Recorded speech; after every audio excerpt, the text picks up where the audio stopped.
Authors Press.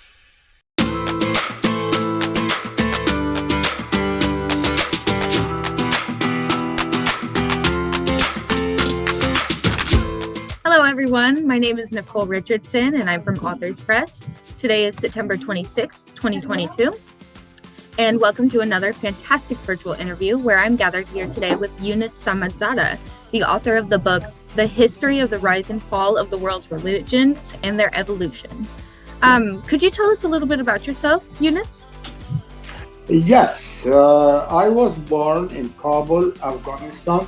After graduating from school, I traveled to Czech Republic where I earned my degree in structural engineering.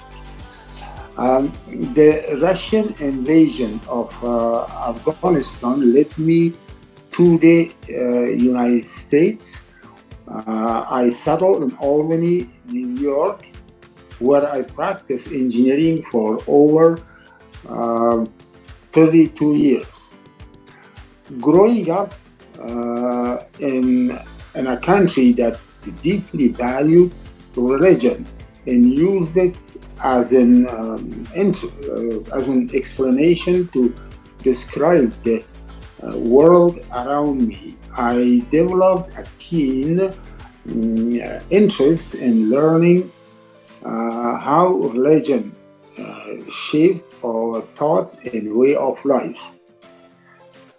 At the age of 14, I committed myself to one day writing a book that would take a deep dive into belief system from the beginning of humankind on Earth to the present day.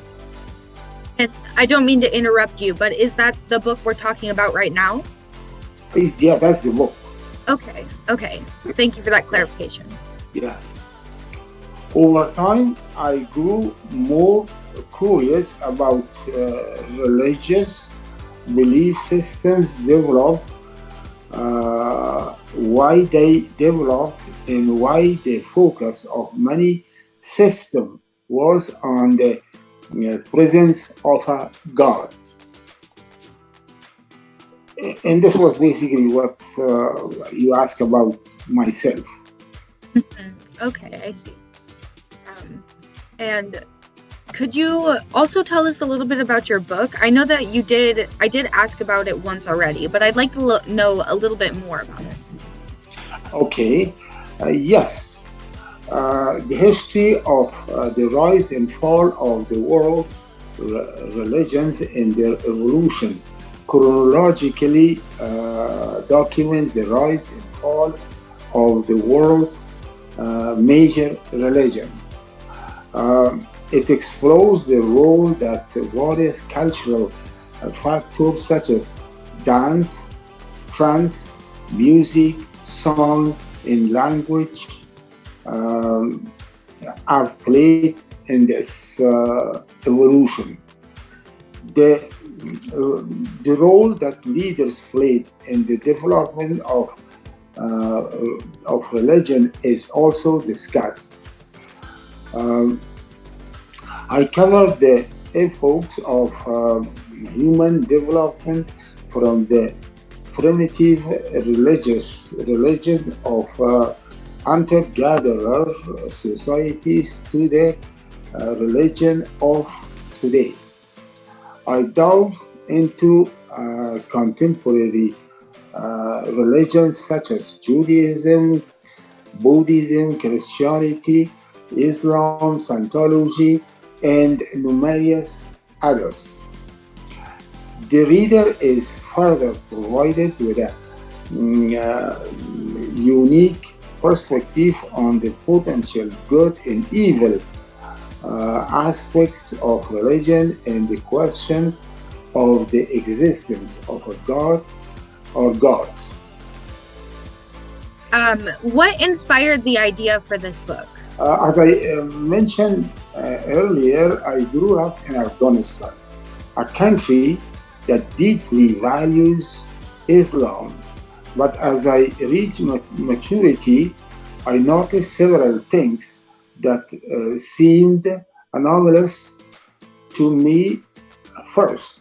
The vast majority of Afghans and in general all the Muslims around the world really didn't understand the religion correctly because few of them knew Arabic. Second, I was puzzled by the deaths, premature deaths of some members of my own family.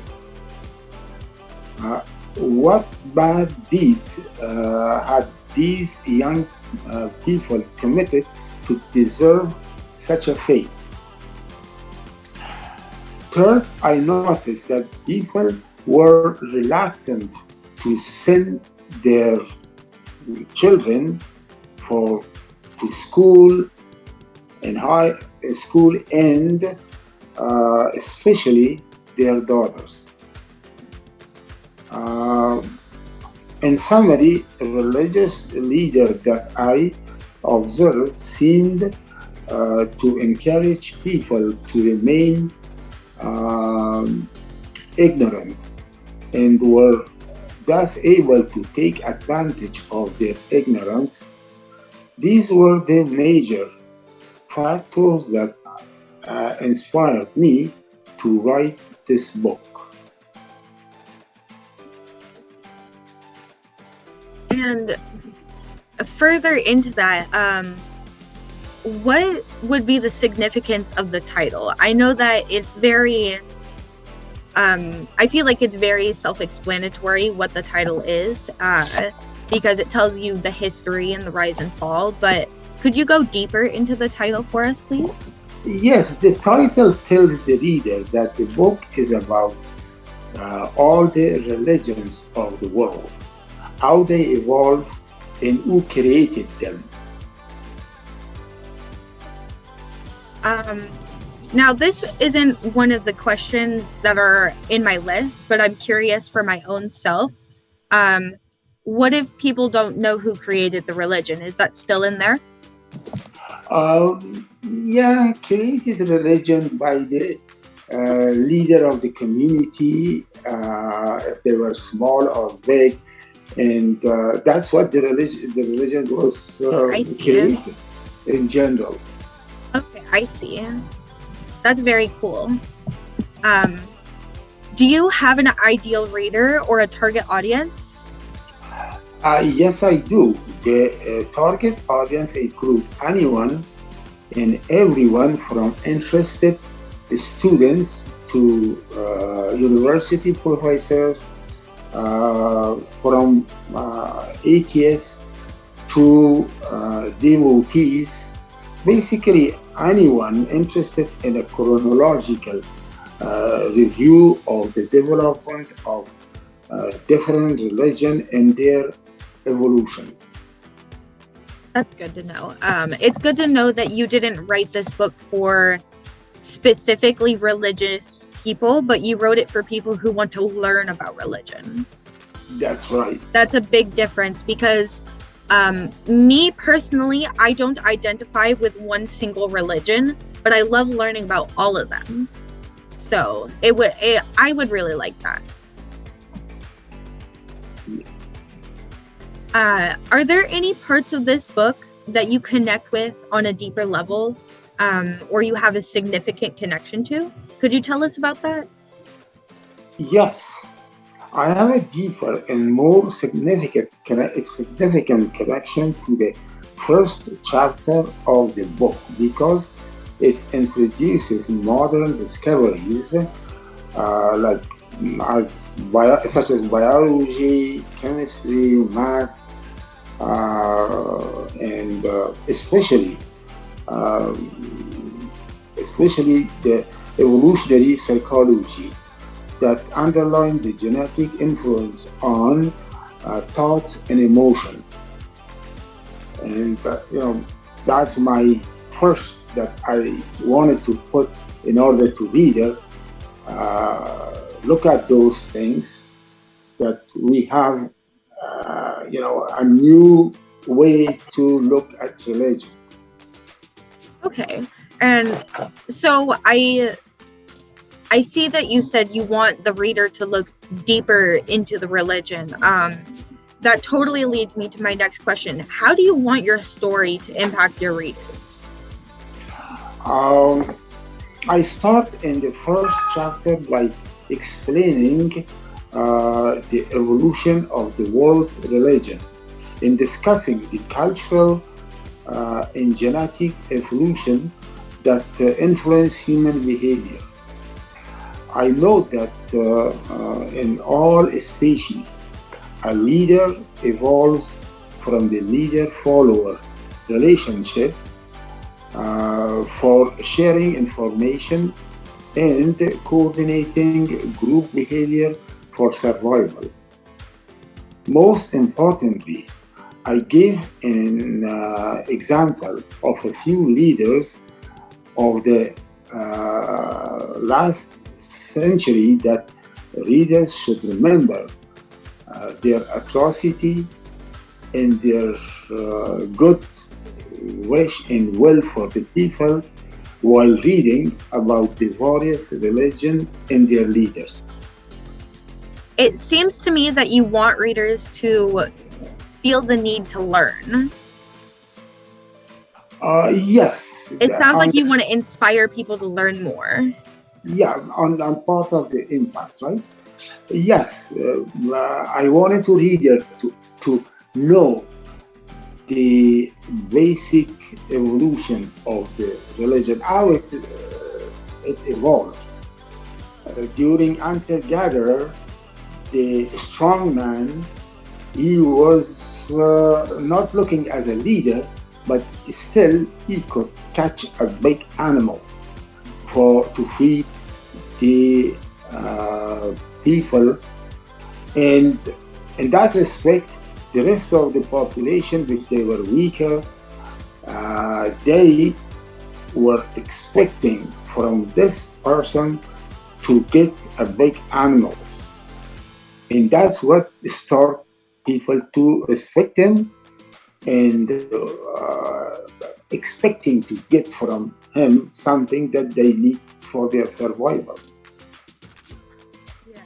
Yeah, definitely. Leaders are built through that leader-follower relationship, like you mentioned earlier. That's right. What would you say was the hardest part of developing your book? The hardest part of developing this book was to make the reader understand how religion evolved and who created each religion to grab power over the ordinary people. The easiest part was the conclusion. The conclusion? I see. Yes. Why would you say the conclusion was the easiest part for you? Most authors have trouble reaching the end. They don't know how to get to the end. So why was it the easiest for you? What I had easy because I started with a very simple way. The book started from the first telling the readers what is the religion, to make sure that I understand who created them and who is responsible for a religion to evolve. And secondly, I had a lot of experience about all the religion of the world, because from my early age, when I was 10 years old, I was reading about it for some reason to find where is the God, how I can talk to my God, and why I don't see him. Things like that. It was very easy for me because I was reading a lot of book about religion and history of religion from very early childhood. So So it was easy for you just because you're educated on the topic. Yes, that was because I was very educated and knew very well the religions, and that way it was very easy for me to, come up with the conclusion. And I add some statistics in the book, based on, like graph and things that was my expertise. And, those things really made my conclusions very simple.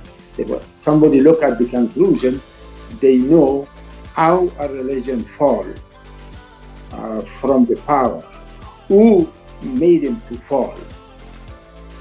These are the things I have it graphically shown at the conclusion. Has this book changed significantly since the first time you had the idea for it? Oh, yes. I first formulated the idea 54 years ago. 54? That's a long time.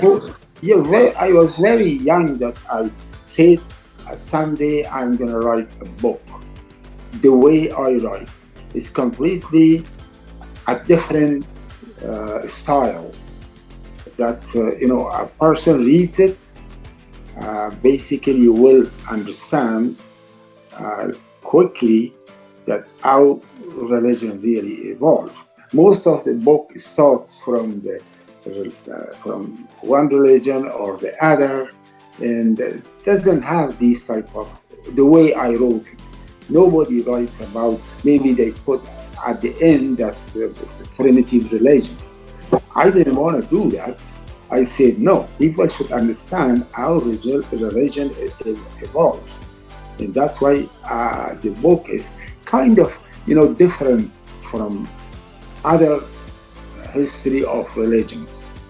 The majority of the books are just starting with a religion, and at the end, somewhere is a little bit about the origin, how it evolved from the beginning of humankind. And when you say the world's religions, do you mean only one, or do you mean multiple? Oh no, multiple. Right, which makes so much more sense. Whatever religion you see at this at present time, you can find it in this book. Some of minor religions I didn't touch because there are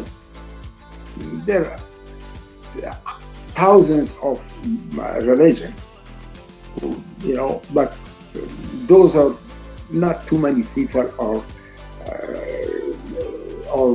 part of that. There's only a very small community that they have their own religion. I see. How did writing this book make you feel? What kind of emotions did it evoke? Oh, there are a few ways that the writing of this book makes me feel. The first is sharing knowledge. The second is a sense of accomplishment. The third is entering the largest society of professional writers. And the fourth and most critical is to change the reader's view about religions. After completing this book, and I have the published book in my hand, I was delighted, excited, and entranced at the thoughts that I had accomplished my goal. You started that goal when you were much, much younger. You said 54 years, right? Right, yes. That's a long time. Absolutely. And you never gave up. You never gave up. I never gave up, no, because I wanted to write, but in the meantime, I have interest to my another field of expertise, which was engineering.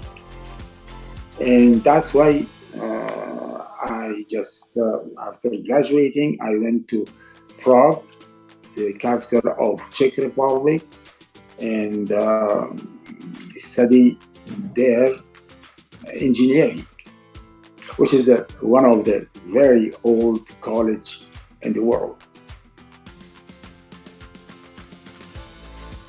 Pleased with the outcome of this book, or is there anything you'd change if you got the chance? Yes, I'm delighted with the general outcome of my book. As I mentioned earlier, I may have a second edition in the near future because of the new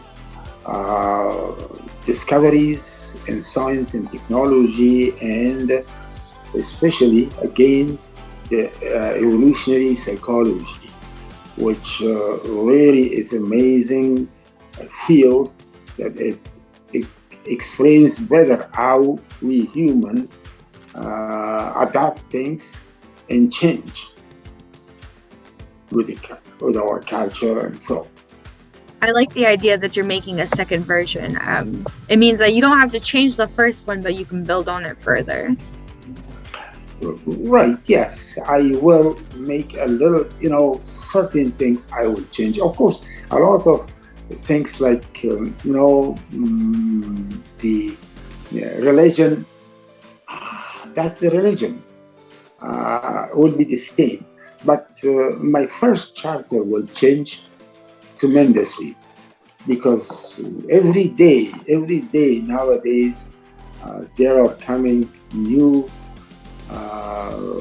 discoveries, new studies, and those are, I know I'm maybe behind about four years. That makes a huge difference. Is there anything else you'd like to talk about or mention before we wrap this up? Yes, I like to assure the readers that I researched for 5 years, and especially during the COVID, which I couldn't go anywhere, I was working 7-10. Basically every day, just woke up and exercise and had my breakfast and sit at my desk to work on this book and make sure that every religion is based on accredited references such as encyclopedia and the published book with the very accredited authors. And I just have one more question for you before we wrap this up. Have you ever worked with Authors Press before? No, I didn't. This is my first interaction. And how has it been for you so far? Do you have any advice for us?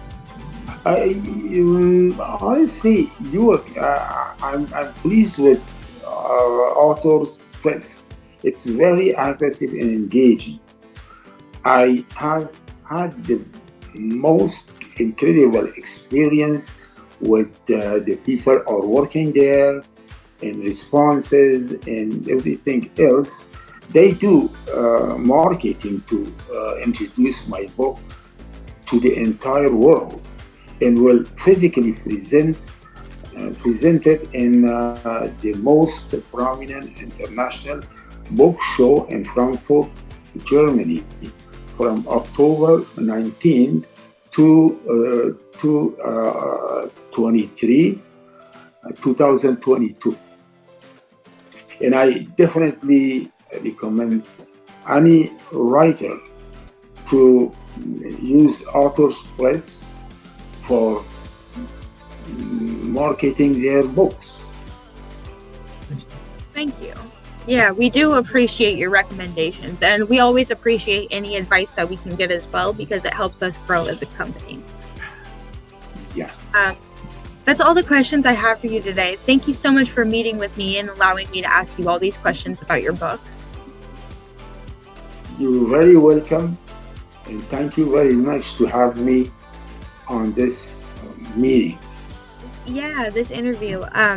If you have any questions or concerns related to your interview or anything else, you can reach out to Authors Press through email or phone number, and we're more than happy to help. Thank you. You're welcome. This has been Younus Samadzada and Nicole Richardson from Authors Press. Thanks for tuning in.